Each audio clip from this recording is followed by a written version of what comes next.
Welcome, everyone. My name is Olivia Haynes, and I'm the co-director of the Reuben Mark Initiative for Organizational Character and Leadership at Columbia University. And on behalf of the initiative, I'm so happy to welcome you here to our organizational leadership series featuring conversation with Joi Gordon, a longtime CEO of Dress for Success. She confirmed 21 years this year, and Professor Rita McGrath, who is a faculty of executive education at Columbia Business School. I wanted to quickly note that today's program is a featured series as part of our work with the initiative, which leverages the intellectual capital of Columbia Business and Law Schools to design courses and programs that teach the leadership skills and strategies necessary to create an optimal organizational culture across the disciplines. And the aim of our organizational leadership series is to host preeminent business and legal executives from various industries to highlight their effective leadership in congruence with their company's strong organizational cultures. And today we are in for a fascinating conversation with Joi on this.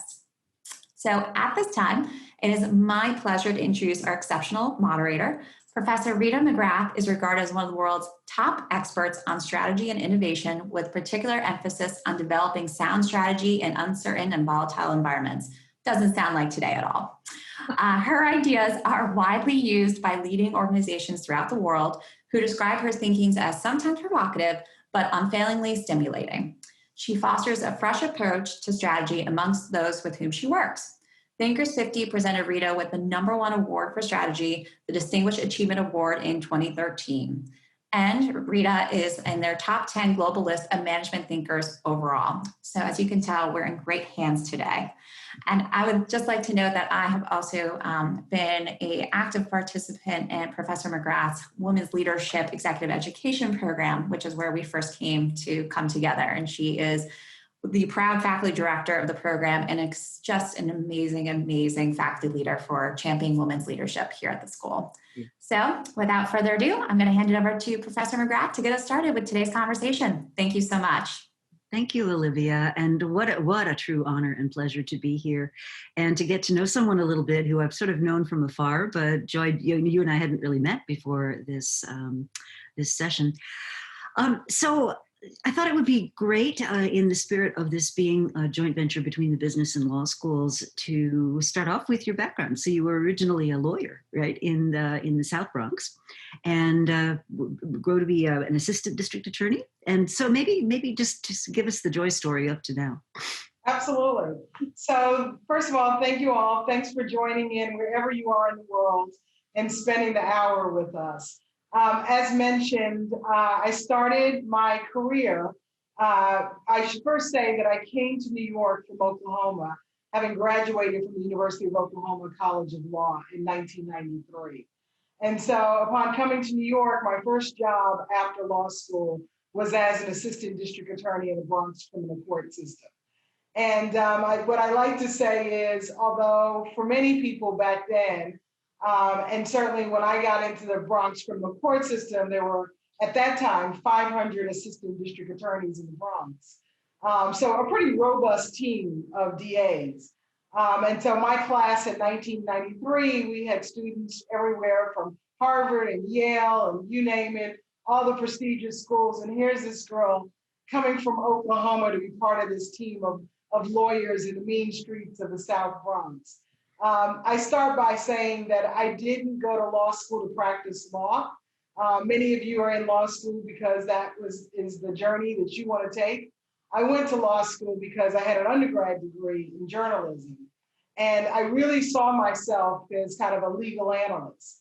And so I thought, I'll take my broadcast journalism degree and I'll couple it with a law degree and I'll get a gig on either network TV or kind of a CNN. I kind of saw myself as a kind of a nicer Nancy Grace. I was about to graduate from law school when my mentor at the time said, "What are you going to do next year when you graduate?" And I gave him the whole, I'm going to be kind of a nicer Nancy Grace. I'm going to be on network TV, analyze cases and court trials. And he was like, "Joi, you've never been in a courtroom. Like, why would anybody believe you? Like, why are you believable? You never even practiced a day in your life." And I was like, "Oh my goodness, I got to practice law?" So I then said, okay, well then let me just find a job where I'll get as many cases under my belt in as small amount of time as I can, And someone talked me into joining the squad over at the DA's office in the Bronx. And I did that for a couple of years until I, literally saw Dress for Success on the news one morning.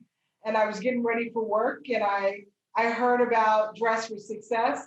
I thought, what a great organization. I'm going to donate a suit. It seemed like was a call to action. Women needed suits to go to work. And I was a woman who was wearing suits every day. So all I had in my closets were suits. And I knew the suit I was going to give. So I called with the intent to donate one suit to Dress for Success. And by the time I got off the phone with the woman who was the founder, I had joined her board. Within 1 year, I left working at the DA's office to work in a basement of a church in the Village in New York City for Dress for Success. And as they say, her story is now told. 20 years later, I'm the CEO of Dress for Success worldwide. I now have 145 offices in 25 countries around the world. I've been doing this work for over 2 decades, and I love what I do. And this is my Nancy Grace moment. I get to tell stories every single day. So for those that don't know Dress for Success, because some people might not be as familiar with it, maybe just tell us the theory and then how you developed the organization since you joined. Absolutely. So 1996, we were started by a young woman who also was a law student over at NYU. And so she was a law student. She got an inheritance from her great grandfather, $5,000 from Poppy Max. And so with that $5,000, Nancy went to Harlem, met with 2 nuns, and the nuns were working on helping women come out of prison. So Nancy said, well, what can I do with $5,000 to help you? And it was really the nuns who said, the biggest challenge we have is that women are coming out of prison, expected to find jobs, yet they have nothing to wear. Wouldn't it be smart if there was an organization created to give women clothing to wear on job interviews? And that's how Dress for Success was birthed. It was in the Clinton administration. It was all about welfare to work. It was about getting first, second, third generation welfare recipients off the rolls. And we were giving women suits to go on interviews. When I came on board, which is about 1.5 years later, working at Dress for Success, I moved the organization to be focused more, although we're very well known in the suiting arena, to be focused more on job retention and professional development for women. And so that's the piece of Dress for Success that, although everybody knows about us doing the suiting piece, it's what we do beyond the suit that really matters.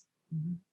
And so you do training, We do both hard skills, soft skills. We do leadership development. I have a whole leadership series for our women where we take one woman from every city around the world and we bring her together once a year for a leadership training.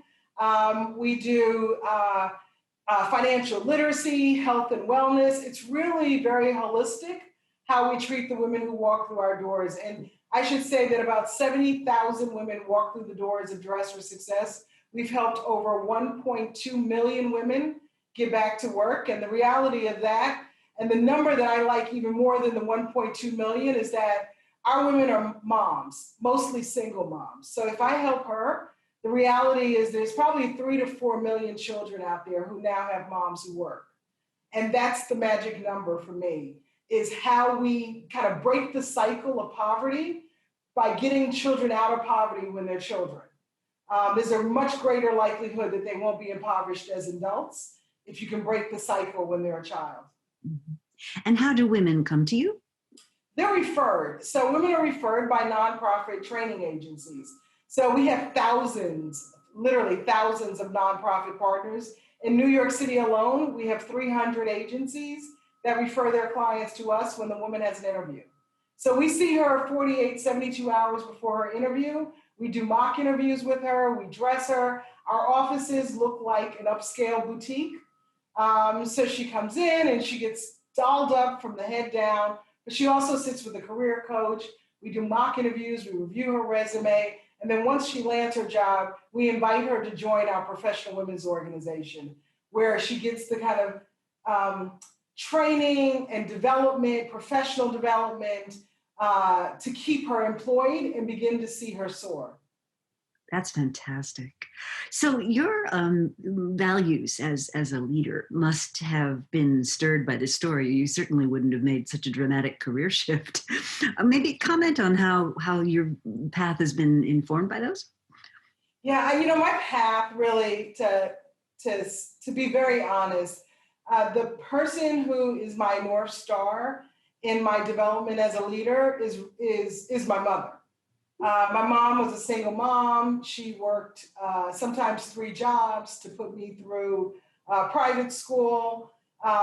She single-handedly paid for my entire college education and law school education, so I graduated debt-free. When she first started working, it was because of affirmative action. She got a job at an airline in the mailroom. When she left the airline, she was a vice president. She was one of the hardest working women, but not only would she work at the airline and was a vice president, she worked across the street at the mall and was a sales associate so that she can get her clothing to wear to work. And then she sold real estate to augment all of what she needed to be this extraordinary mom. But the other thing about my mother, which I had no idea she was grooming me for this job of helping women find jobs. As I said, she started in the mailroom and ended as a vice president. My mom interviewed for every single job that it seemed like became available at this company. So, and I'm an only child. So I was the person who had to conduct the interviews, right? So the mock interview was done by me when I was like 12, 15, 18, 22. I did mock interviews all day long. So I'd sit on the couch and I'd say, tell me about yourself.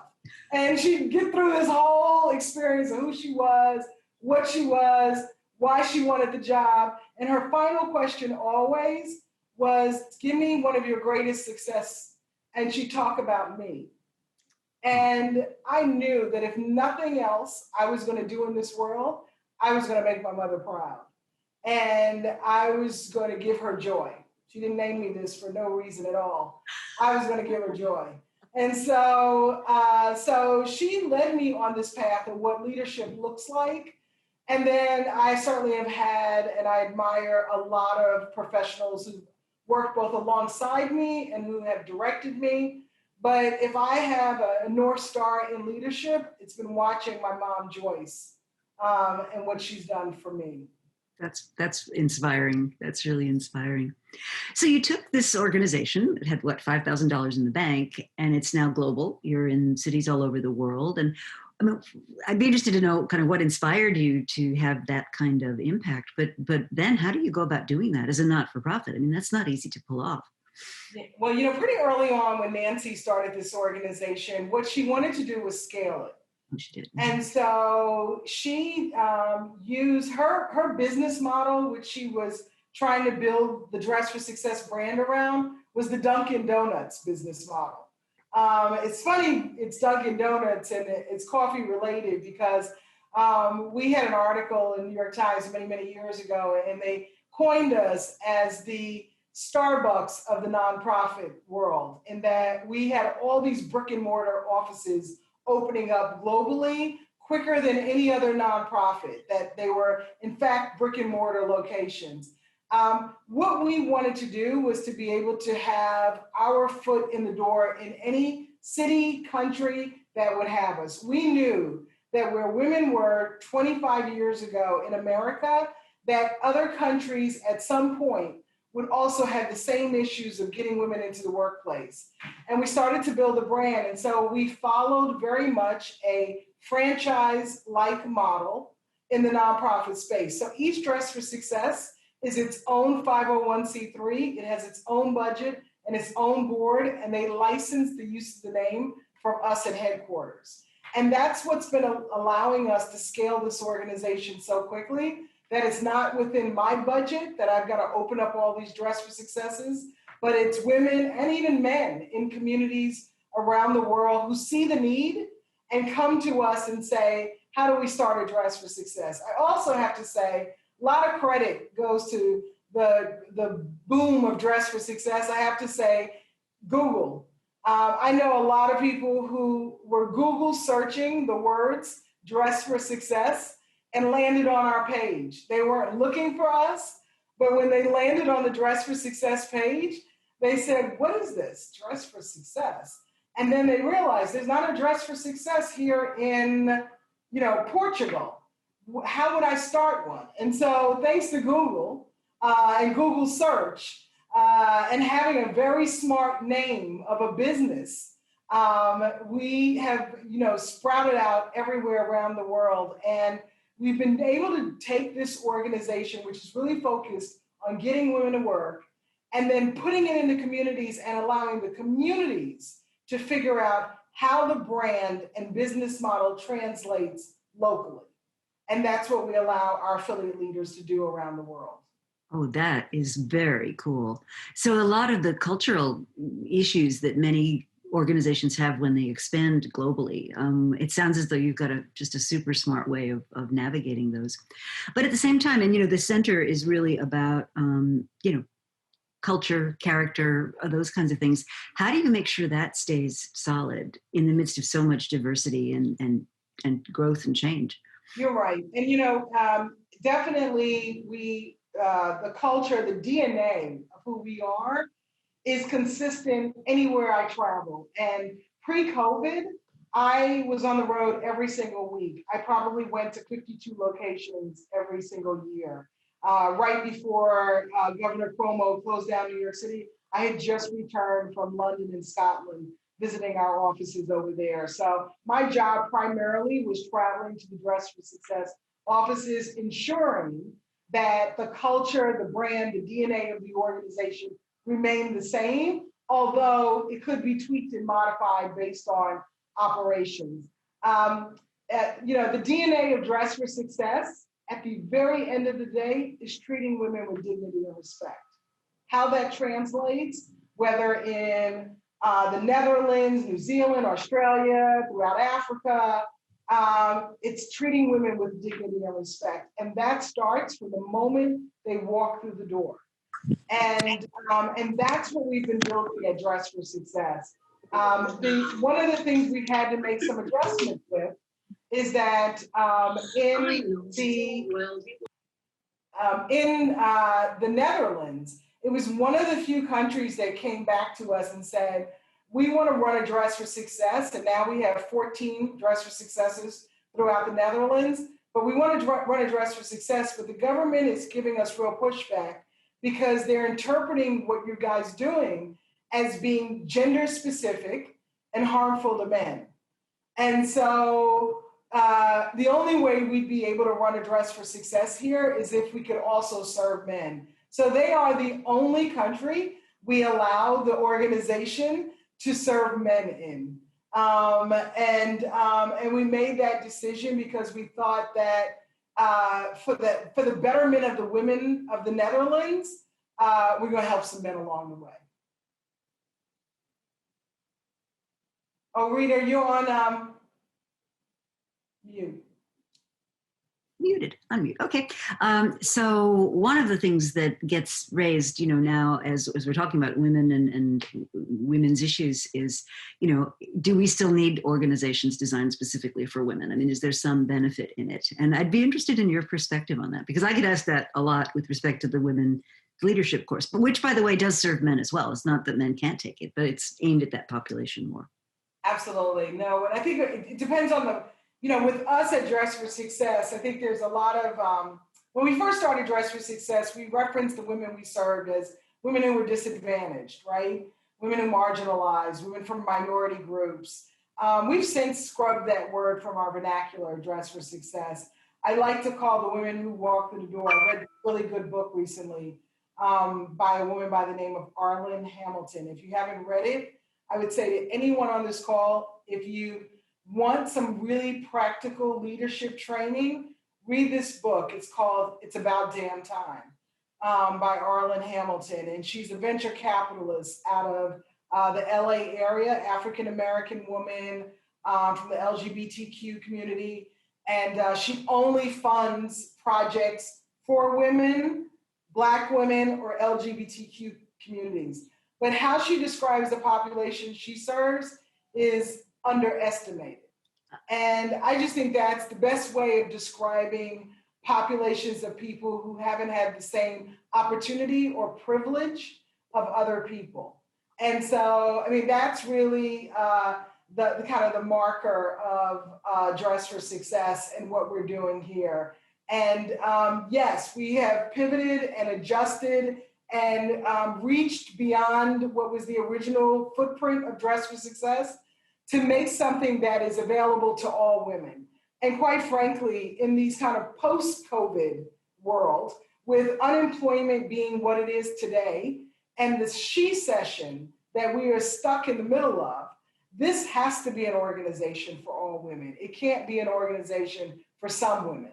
And so our doors have now sprung wide open to make ourselves accessible and available to women who want to work and women who also are either unemployed or underemployed, because there's even a greater population of those who are the working poor, and that's the underestimated population. If given the opportunity, she would soar, but she has to be given the opportunity. And that's where we're entering into some really dynamic partnerships right now to give our women a chance. And that's what Dress for Success. It's always been an organization of second and sometimes third chances, but sometimes you just got to get your first chance. Well, one of the pieces of work I've been doing is with the MIT professor Zeynep Ton. And she, some years back, wrote a book called The Good Job Strategy. And one of her arguments is that we can create better jobs in our communities by combining things like having a career path and engaging in training, and of course paying more and paying a living wage, having predictable hours. I mean, some things that seem so basic to just having a livable life, and yet we are sort of in this moment where so many jobs are just not good jobs. I think the statistics Zeynep shared with me was we have 45 million jobs in this country that pay $15 an hour or less. Right, and that's why upskilling is so important. We're just formalizing now, kind of putting pen to paper with a partnership where we're going to be able to bring to our women training opportunities and class, certification programs for free. So through the Penn Foster educational program, our women will be able to get certified as executive assistants, certified in hospitality roles, certified in warehouse jobs, certified in better paying positions. And with everyone now either working remotely or working from home or having access to a computer, for our women who are working in those ways, they can also be taking classes at their own pace and getting certifications. And now we've linked with an employment placement center to place women in higher paying jobs. And that's what Dress for Success, that's the future of the work that we're going to be doing at Dress for Success, is moving women from working at poverty wages to getting rid of the working poor. And that's where the opportunities are for the population that we have served for many years. Well, and I think one of the really interesting openings is now that so many technologies have become so inexpensive, right? We're seeing people without any video equipment or anything becoming Instagram stars. They're actually making a living from what they do there. So what's amazing to me though is when you think about people being underestimated, which I think is a brilliant, brilliant word, is those barriers are now much lower than they used to be for people to really show their individual creativity and really shine, in a way that's not been before. So you're already 2 steps ahead of me thinking about the job situation. We right now, there's a lot of, for us, we've had to, as many nonprofits have had to, as many small businesses and large, all of us are pivoting, right? Because we're all in the same boat at the same time for the first time in the recession situation. And so we had to recognize that Dress for Success was an organization that was very high touch. Women walked into this beautiful boutique-like experience, and they were greeted by personal shoppers, all volunteers, selecting clothing, working one-on-one. And in this environment, we can't do that work. And so we pivoted and moved virtually, and we've tried to figure out what does Dress for Success 2.0 look like? And in knowing that the world of work is changing, how can Dress for Success be on the forefront of getting women good paying, hard paying wage jobs so that she can propel herself and her family? And so there is a silver lining in what has felt like a flood of disaster over the last several months. And it has allowed us to be very strategic, very thoughtful, to partner with companies who are doing this work and are paid to do this work, who have leaned in at Dress for Success and decided to give our women access to what they were already doing for free. And out of the kindness of many of our corporate partners, we are opening floodgates of doors for our women to have access to things they've never had access to before. So that's really life changing. I mean, it's amazing. So, we're in this sort of how many layers of crisis can we be in at one time, right? Right. And do you think that's changed the way corporations are looking at the people that work for them? And we're having this diversity inclusion conversation, kind of across the board. And do you think we're at a turning point there?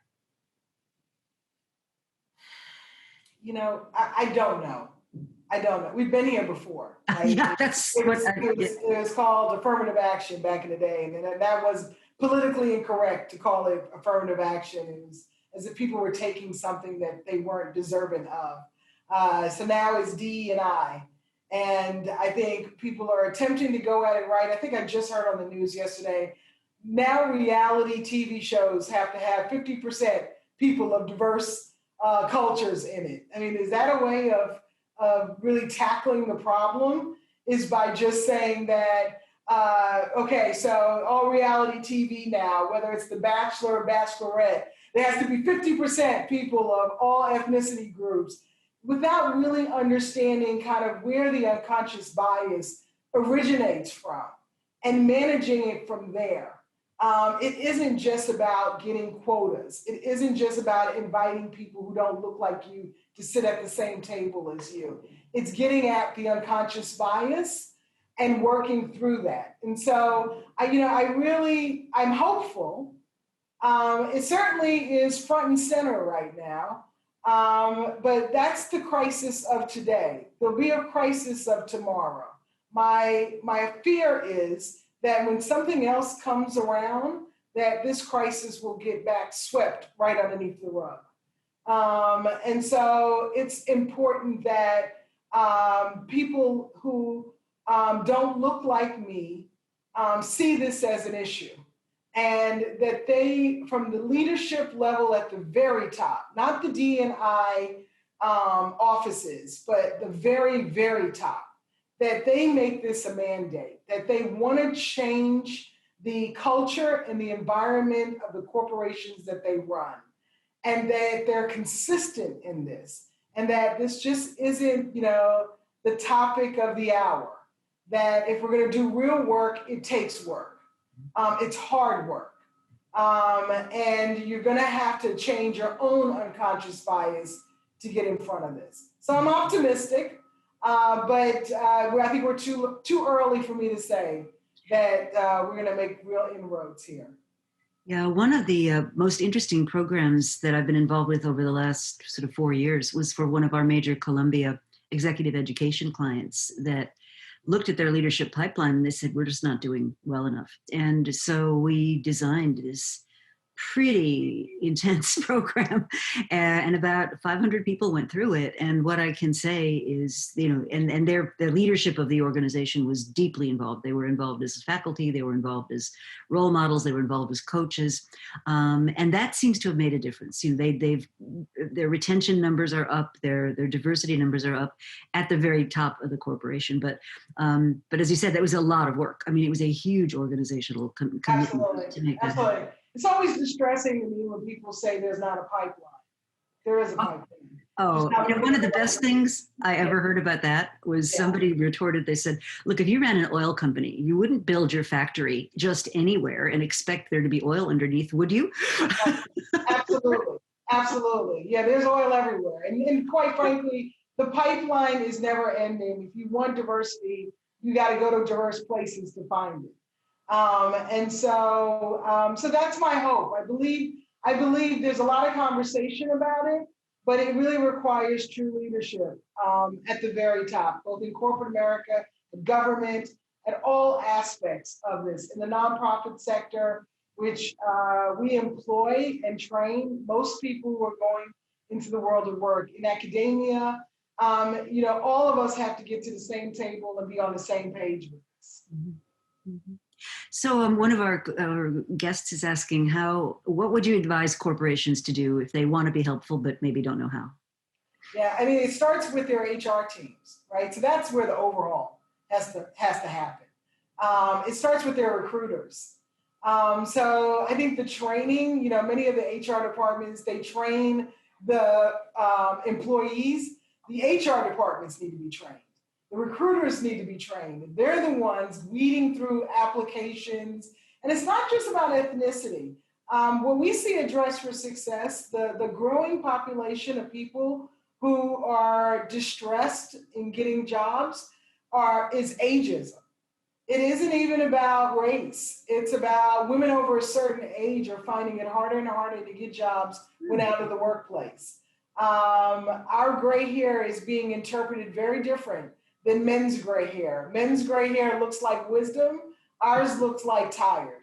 And so we have got to get these recruiters who skew younger to appreciate and value what comes from people of certain age groups, and that they can come into a job and be loyal and consistent and hardworking and bring energy and enthusiasm.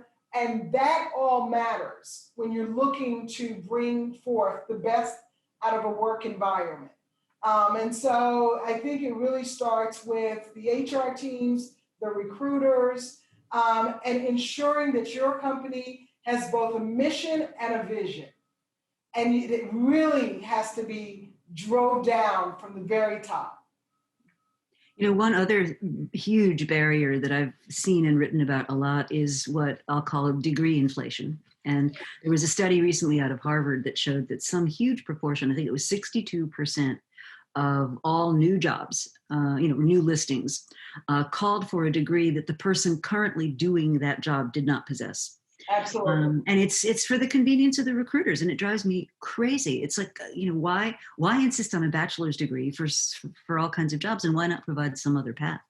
Well, and then now there are companies like Google and others who aren't requiring the bachelor's. In fact, they'd rather you not spend your time and energy going that way, and in fact, just hunker down and get the skill set that they need.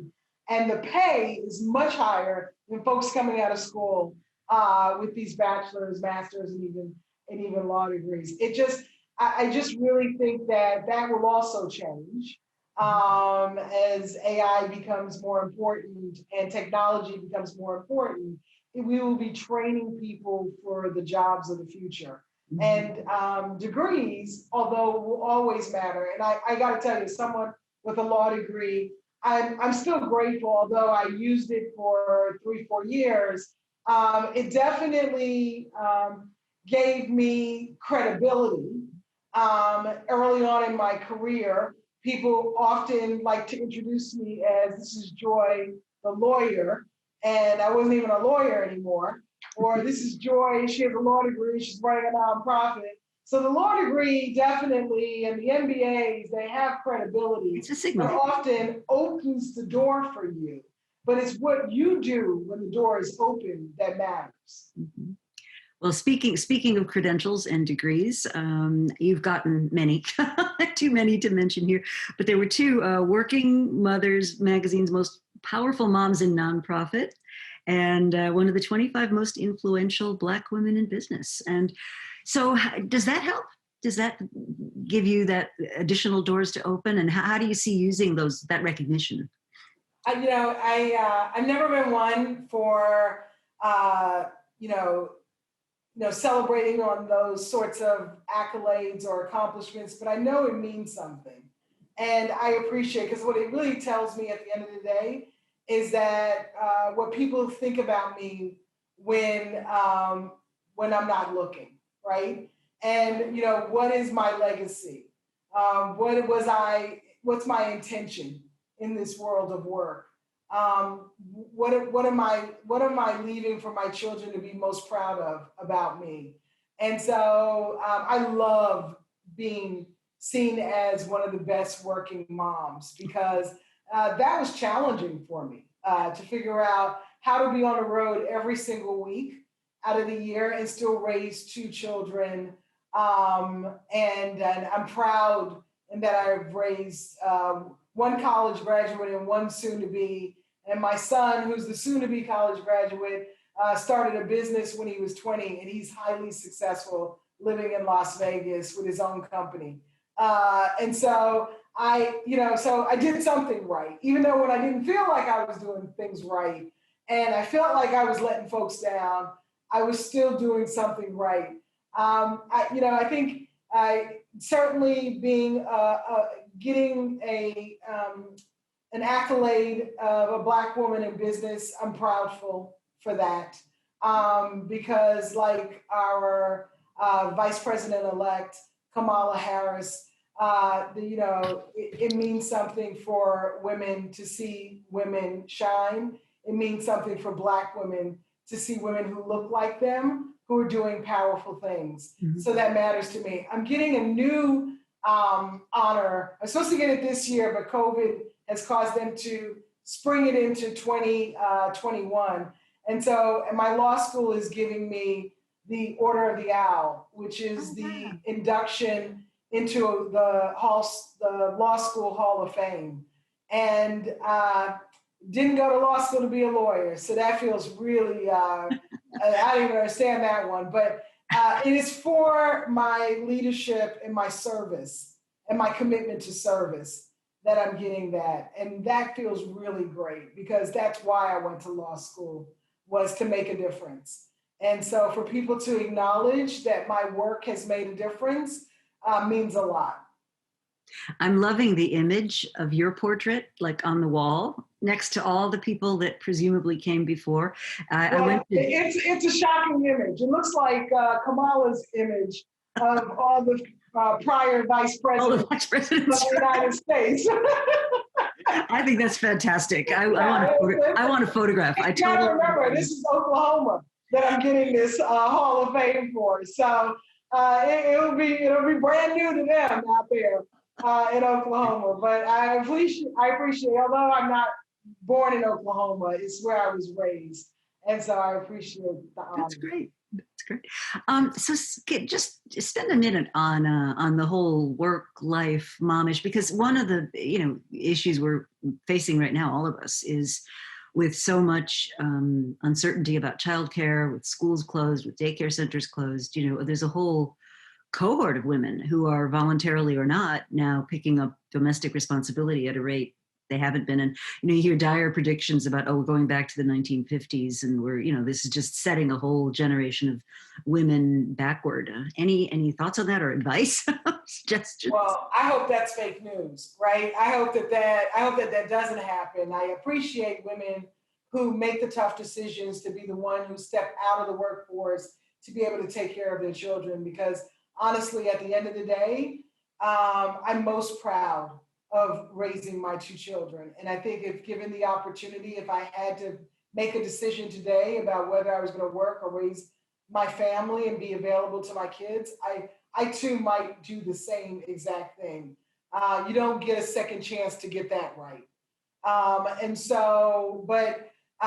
My hope is that when we find a vaccination, when it's safe to go back to work, when kids are back in school, that the employers are forgiving of the time that women step out of the workforce, and we'll see that as a point of resilience and strength and courage and grit to make that bold decision, to make that decision. And so that's the conversation I want us to be having about the women who are making those decisions. This is courage. This is strength. This is grit. And that's what women have, right?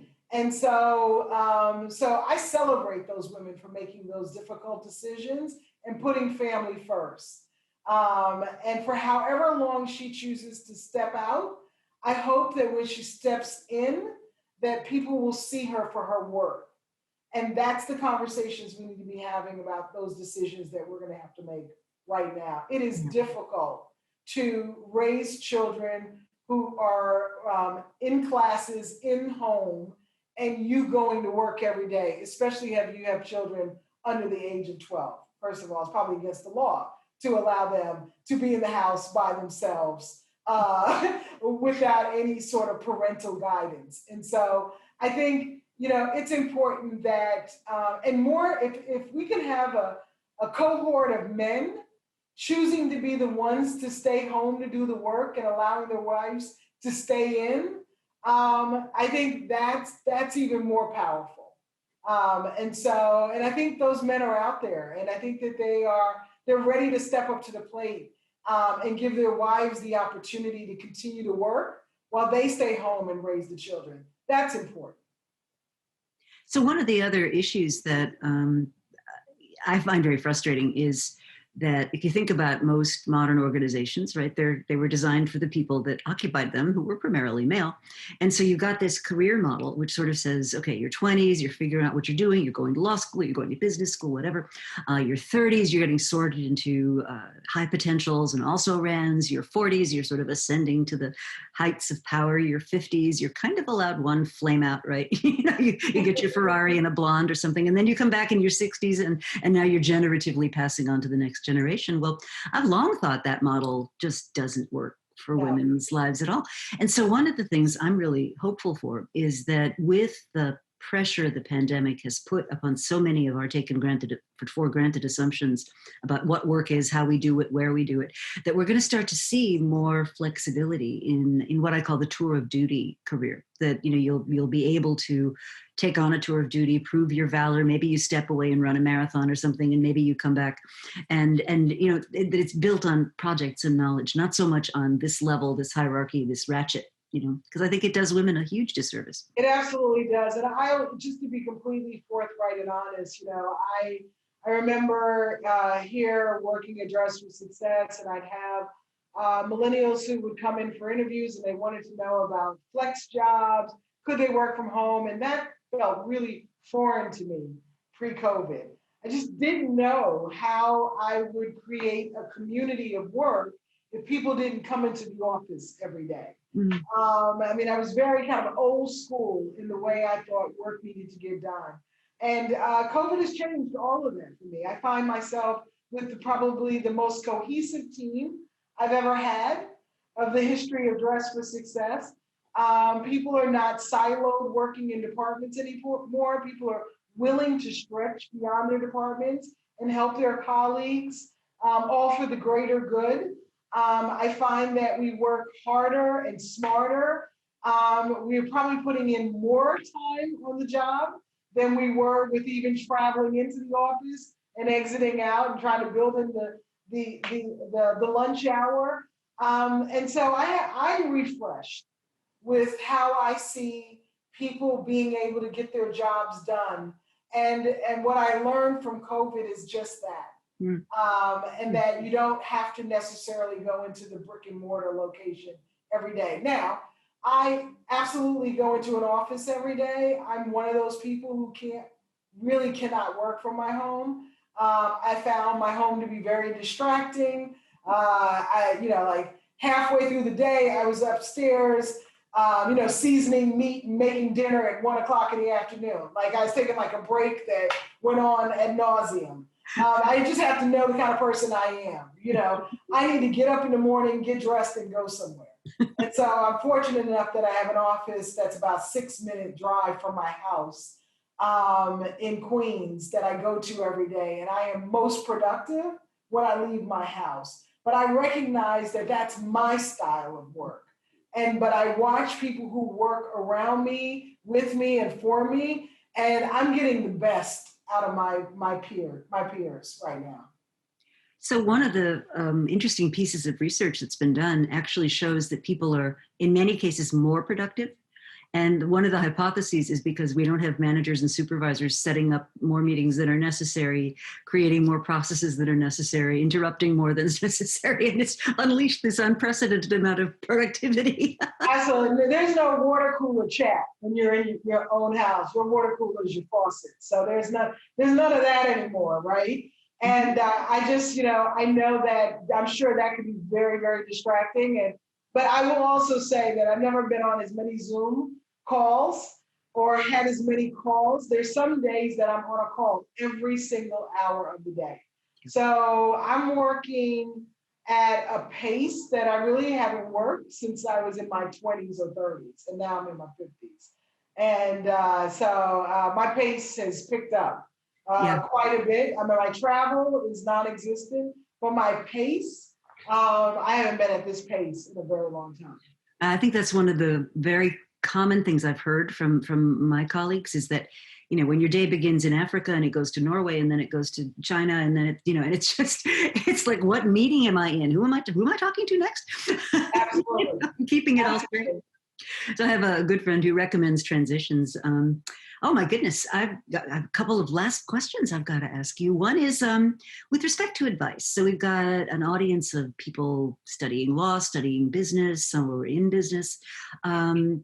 The future, who knows? I mean, if it was ever predictable at all, it certainly isn't now. We can. The one thing we can predict is some weird thing's going to happen we weren't expecting. So how do you prepare to be resilient in that kind of environment? Sorry, you hear the anthem, the New York City anthem in my backdrop, the police cars coming down the block. Resilience, we all have it, right? And these are difficult times. And we're not going to mask that the world of work will shift and change, but it looks like this group is doing what they need to do to position themselves in a position of power, whether it's the law degree or the MBA or a dual degree, getting the tools that they need to make themselves just more powerful in a newly designed workforce. I think right now, more than ever, it's about your network.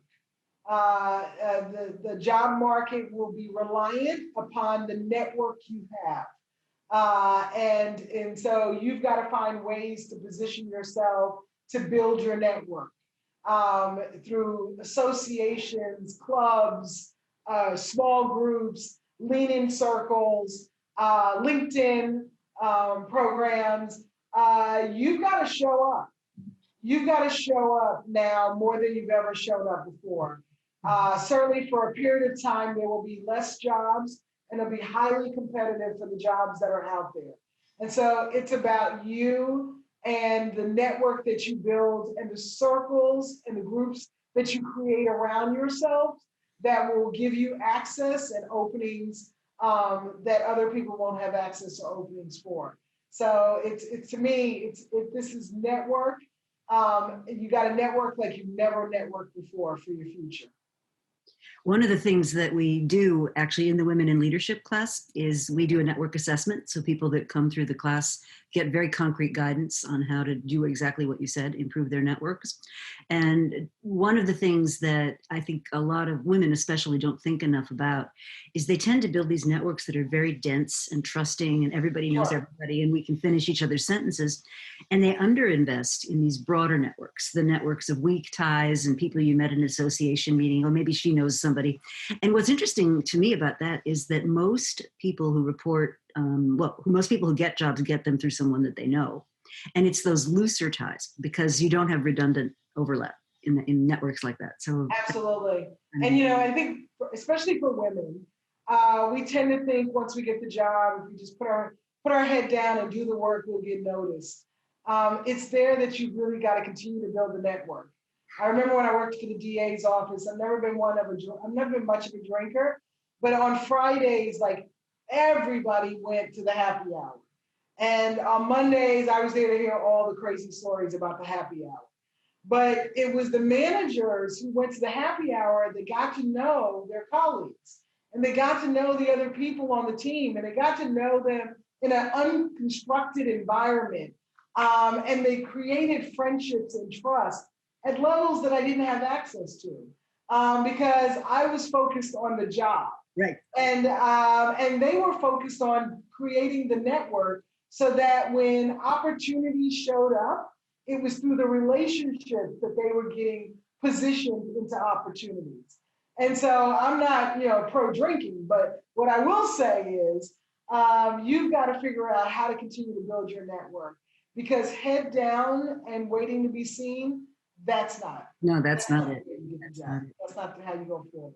So how do you think organizations are likely to evolve, say, over a longer time period? Not the immediate crisis, but 5-10 years from now. Do you see any big shifts in how we structure them, create them, manage them? When you say organizations, you mean, tell me what you're thinking of. Profit, for profit, not for profit. Okay. Yeah. I think there's definitely, I think in the nonprofit world, we're really just trying to get out of this crisis.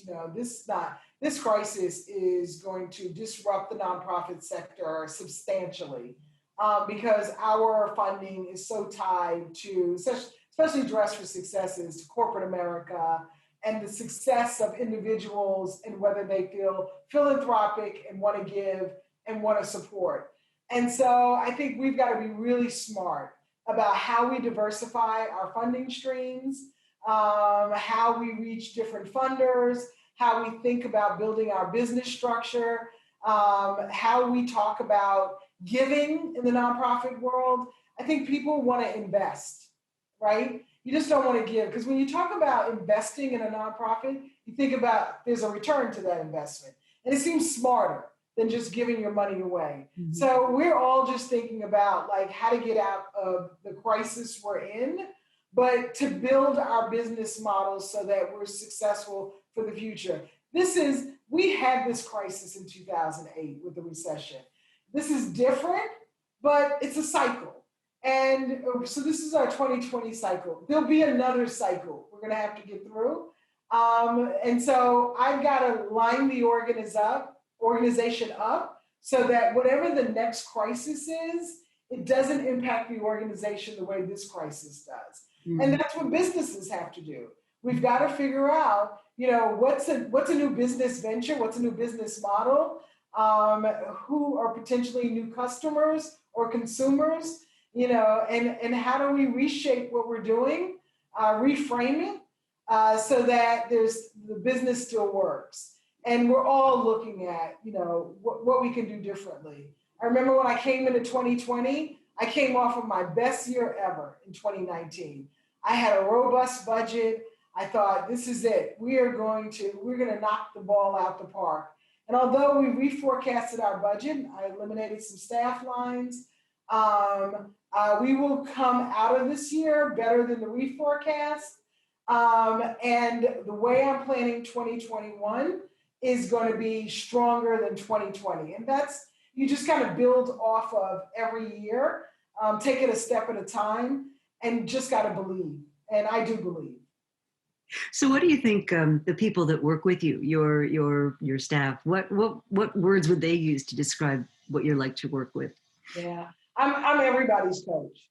I'm that coach, and I'm going to coach you through, I'm that person who, even this year, I've had one-on-ones with every staff member. I'm going to do another round between now and the end of the year because we had to do some layoffs.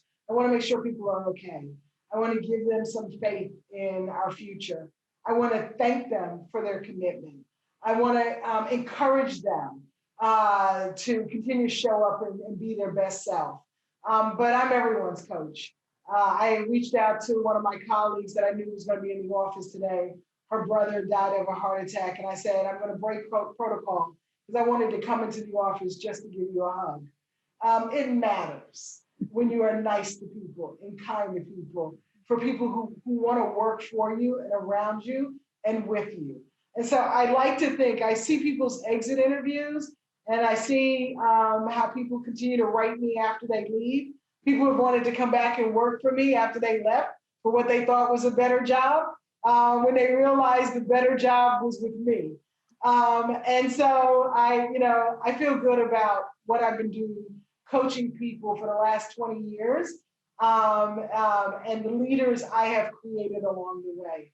And that will be my legacy in the work of Dress for Success, is the leadership that I've developed. That is super, super inspiring. Joi Gordon, thank you so much. I think I need to hand you back to Olivia and allow our hosts to say a few closing benedictions. But this has been a super inspiring hour. Thank you so much. Rita, thank you. Thank you. Thank you. Thank you both so much. I teared up a little bit when you said that kindness matters.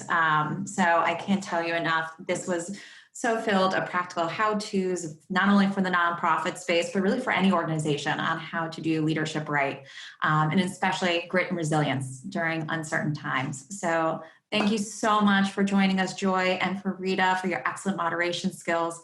And thank you all for spending an hour with us as part of the Rubin Mark Initiative. We have more programming to come, upcoming in the spring semester, along with a few leadership co-curricular series workshops that will be coming through the pipeline to help our students develop their own leadership skills. And let me just say, Olivia, yeah, the best place to develop your leadership skills for this group is to get involved with a nonprofit organization, join a board, be a volunteer. That's the school of leadership. For many of you, we all need you. And I'm just grateful that Nancy, our founder, saw something in me, heard something in me when I was on the call, because she gave me a pathway toward my mission and my future. So, there's always an organization that would be powered up if you would find them. Find them. absolutely. I love that advice. Giving back is the best leadership skills ever. Absolutely. Thank you, guys. Thank you so much again. We so appreciate both of your time, and have a great afternoon, everyone. Thanks for joining us today. Thank you.